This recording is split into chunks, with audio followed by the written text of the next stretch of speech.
Bonjour et bienvenue dans cette série d'exercices sur les pourcentages et fonctions linéaires. Alors normalement tu as eu le temps de découvrir ces exercices, si ce n'est pas le cas, ils sont toujours valables dans la description, tu peux les faire puis revenir sur la vidéo ou bien les faire en même temps ou bien tu fais comme tu veux en réalité. Donc je passe au premier exercice, calculer une réduction. Voici une raquette de tennis qui coûte 204 € et qui subit une réduction, une remise de 35% et nous souhaitons calculer son nouveau prix après cette remise. Alors bon, c'est le prix en général d'une raquette de cette marque, hein, la marque Wilson que vous connaissez j'imagine. Et bon, j'imagine que ce n'est pas non plus le prix de la raquette de Federer. On est peut-être un petit peu loin du prix de la raquette de Federer, mais on considère que c'est celui-ci. Alors, pour calculer cette remise, ce que nous utiliserons, c'est la fonction qui permet de calculer la réduction, qui est la fonction qui va associer à x 1 moins p sur 100 facteur de x, qu'on écrit également f de x égale 1 moins p sur 100, tout cela facteur de x. Les inconnus ici, ou bien les paramètres qu'il faut absolument connaître, ce sont donc x ici qui représente la valeur initiale ou le prix initial, et puis p qui est le pourcentage de réduction ici, hein. Et puis donc il faudra calculer f de x pour connaître le nouveau prix. Je rappelle juste entre parenthèses, allez, que cette fonction est bien une fonction linéaire parce que 1 moins p sur 100 est un nombre qui se calcule, bien évidemment, ce que nous allons voir tout à l'heure.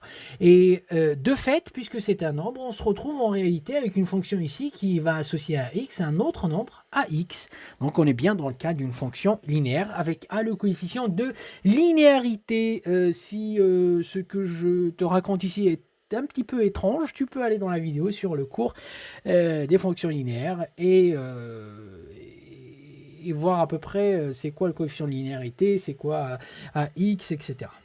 Mais pour l'instant, continuons à calculer le prix donc de la raquette après réduction.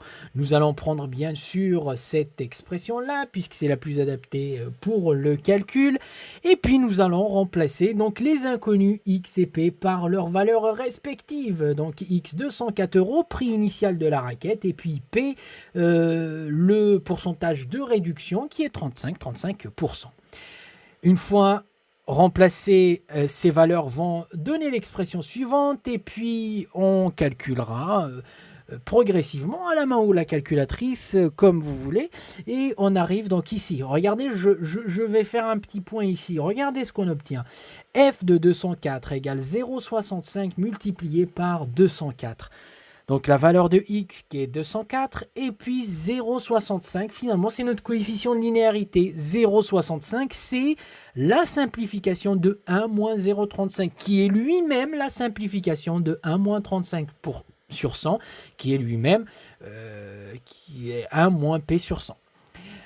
Une fois donc qu'on est là, on n'a qu'à calculer simplement f de 204 qui est donc 132,60 €. C'est le prix donc de la raquette de tennis après la réduction de 35%. Voilà pour cet exercice. Nous passons maintenant au deuxième exercice. Deuxième exercice, donc ça se passe chez un fleuriste. Un bouquet de fleurs coûtant 46 € subit une augmentation de 15% tous les ans. Première année, donc, plus 15%. Deuxième année, encore plus 15%. Troisième année, encore 15%. Et ainsi de suite. Nous, on s'arrêtera donc à la troisième année. Nous allons faire les questions dans l'ordre dans lequel elles sont données. Calculons donc en premier le prix de ce bouquet de fleurs après un an. Nous allons utiliser la fonction augmentation qu'on a vue dans le cours. Tu peux aller la revoir si tu l'as oublié ou bien je la rappelle, c'est mieux. Alors, ça sera plus simple. F, donc, et la fonction qui a x va associer 1 plus p sur 100, tout cela facteur de x. Avec p, bien sûr, toujours le pourcentage d'augmentation et puis x, le prix initial. Voilà, c'est mieux comme ça. Et pour calculer donc le nouveau prix, il faut calculer f de x, donc l'image de x par notre fonction augmentation. Hein, c'est toujours la même histoire des fonctions linéaires. Alors, nous allons faire ça en utilisant donc l'expression la mieux adaptée pour le calcul et nous allons remplacer donc les valeurs P et X par leurs valeurs respectives, celles qui sont données dans l'énoncé ici. Donc 46 euros, c'est le prix initial du bouquet de fleurs et puis 15, c'est le pourcentage d'augmentation, donc 15% chaque année. Alors, remplaçons cela et nous obtenons l'expression suivante. Vous poursuivez les calculs, donc calculatrice ou bien à la main directement, hein. C'est assez simple. On obtient donc 52,90 comme nouveau prix donc, de notre bouquet. Eh bien, il a finalement augmenté, de 6,90 € après un an. Voilà, si jamais on veut savoir le prix, l'augmentation en euros, on n'a qu'à soustraire 52,90 et le prix initial 46. Deuxième question, calculer le prix du même bouquet, après 3 ans. Donc il aura subi une première augmentation, ici, de 15%. Une deuxième augmentation, donc la deuxième année, encore 15%. Et puis la troisième année, donc encore 15%.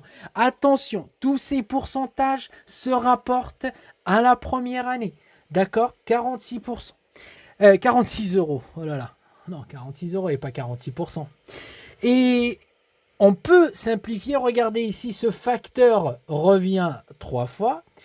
Lorsqu'un facteur revient 3 fois, on connaît comment l'écrire plus simplement en mettant une puissance.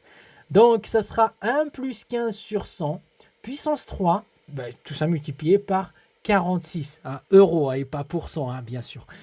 Donc, vous effectuez les calculs et vous trouvez f de x égale 69,96. Alors, je l'ai arrondi parce que c'était 96 et quelques chiffres qui suivaient derrière. Donc, on arrondit au centime près et on trouve que le prix du bouquet après 3 ans, donc il est de 69,96 €. Voici pour ce deuxième exercice. Bon, si tu as des questions sur cette partie-là, surtout donc l'augmentation successive du même pourcentage, tu pourras les poser dans les commentaires. J'y répondrai sans problème. Passons au troisième exercice. Alors, on souhaite calculer cette fois-ci un pourcentage. C'est un peu la démarche inverse à ce que nous avons fait dans le premier exercice et le deuxième exercice. Dans les deux premiers exercices, donc nous avions un prix qui a augmenté ou qui a baissé d'un certain pourcentage et nous calculons le nouveau prix. Ici, nous avons la première valeur, la deuxième valeur et nous souhaitons calculer le pourcentage par lequel ça a varié. Donc, ça a augmenté ou ça a baissé. Dans ce cas-là, c'est une augmentation. Alors, vous avez tous reconnu le jeu préféré de nos adolescents.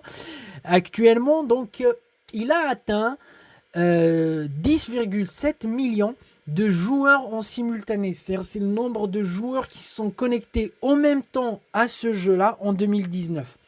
Et ce nombre était de 8,3 millions en 2018. On souhaite calculer donc cette augmentation en pourcent. Eh bien, voici la démarche.